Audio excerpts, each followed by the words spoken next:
We have to look at what people say and what actually happens. So we can sit here and debate what I think is indisputable, that people are trying to herd Israel in a direction where it has absolutely no interest in going, and understand that right now the governments in London and in Washington are both interested in seeing the greater Israel project happen. They're interested in seeing Syria also fall into Israeli hands, along with at least half of or more of Lebanon, and ultimately at some point engulf Jordan.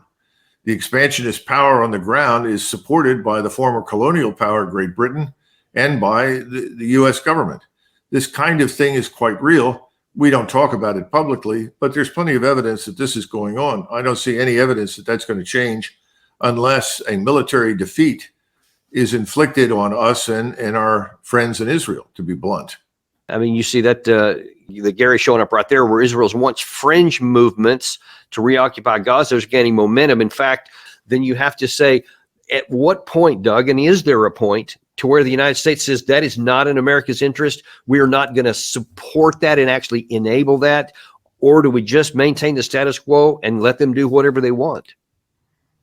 We have members from Our Country, Our Choice who are down in North Carolina and Tennessee, and they're very frustrated. And I have several friends that have gone down there to help them. Some of them are West Point graduates who are now out of the Army that are helping to do things. And several people have called me and said, we're so frustrated down here. I guess the only solution to the problems that we have in North Carolina and Tennessee is to rename the two states, Ukraine and Israel. If we rename those two states, Ukraine and Israel, then billions of dollars would be released overnight and everything down here would change. I think that sums it up.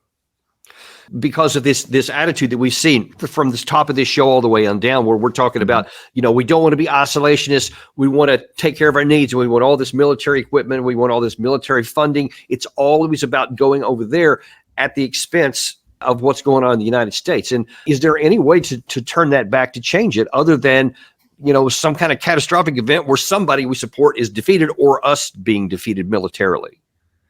If President Trump is ultimately elected, I know him, and his heart is in the right place on all these things. His intentions are to make peace. His intentions are to reach an amicable outcome. That doesn't mean it can be done, and it doesn't mean that the people that surround him will help that to happen. But I know that that's his intention. So I think under those circumstances, the best shot we have at this point is President Trump.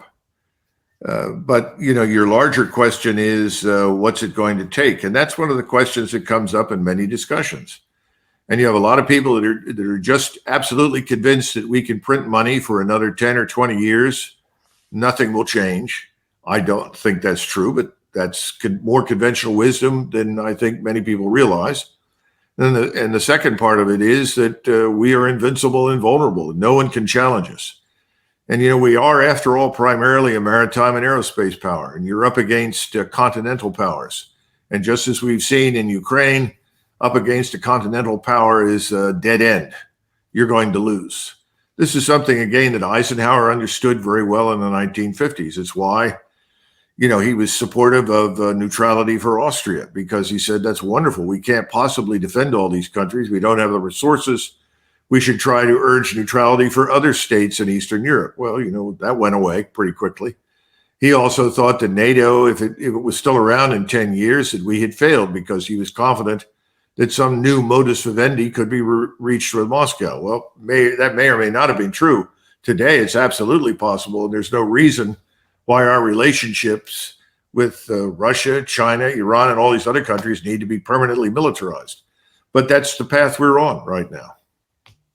So, and let me ask you, stick it in the Middle East for the moment. That's if Trump wins, but let's look at the other half of that, because it's a coin flip. It's a razor's edge right now. And it could just as easily be a continuation of the Biden administration with Kamala Harris now on the top of the ticket going forward. And right now, I think we're in a pause situation to where both that leaked intelligence and Biden himself has said he knows that Israel is ready to do something against Iran, and he knows when it's going to happen. Now, My guess is that you probably had Russia and China putting pressure on Israel not to do anything during the BRICS meeting. And I'm certain that you have the administration saying don't do anything before November the 5th. So those clocks are both ticking. They're getting close to coming down. But after that, the BRICS is over, and after the election, then I think the chance for action goes way up. What do you think would happen in the event that Israel does strike a lethal blow into Iran? What could that unleash?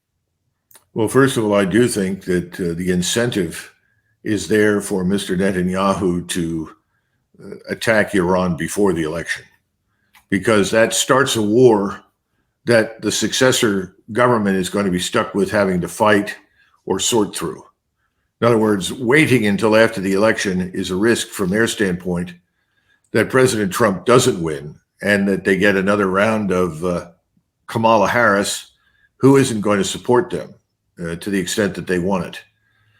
So, the incentive is let's not take any chances, because we know if President Trump wins, at least in their minds, he'll do whatever we want. So I think you have a very high chance of seeing it happen before 5 November. Whenever it happens, I think we can bet on certain things. I don't think the initial attack, unless the Iranians decide to include nuclear weapons, and I certainly hope they don't, because that would have ominous consequences for them and us and everybody. That would really release the genie from the bottle. But assuming that they hit Iran with everything they can otherwise, I think the Iranians will respond with devastating attacks. And 2 more batteries of THAAD and 2 more radars like the THAAD radar, brilliant radar as it is, it's not going to change much. And we just, any air and missile defense system, I don't care who it is or how good it is, can be overwhelmed with enough missiles, projectiles, and so forth.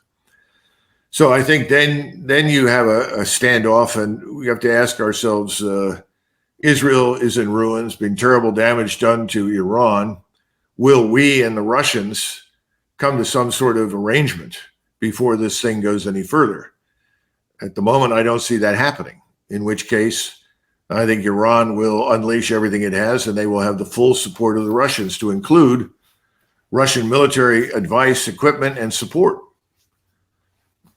And I think the Europeans will be frightened to death of the prospect of that spreading to them. And I think Europeans may well stand up and take the bull by the horns and say, enough in Ukraine. We don't want to be dragged into this.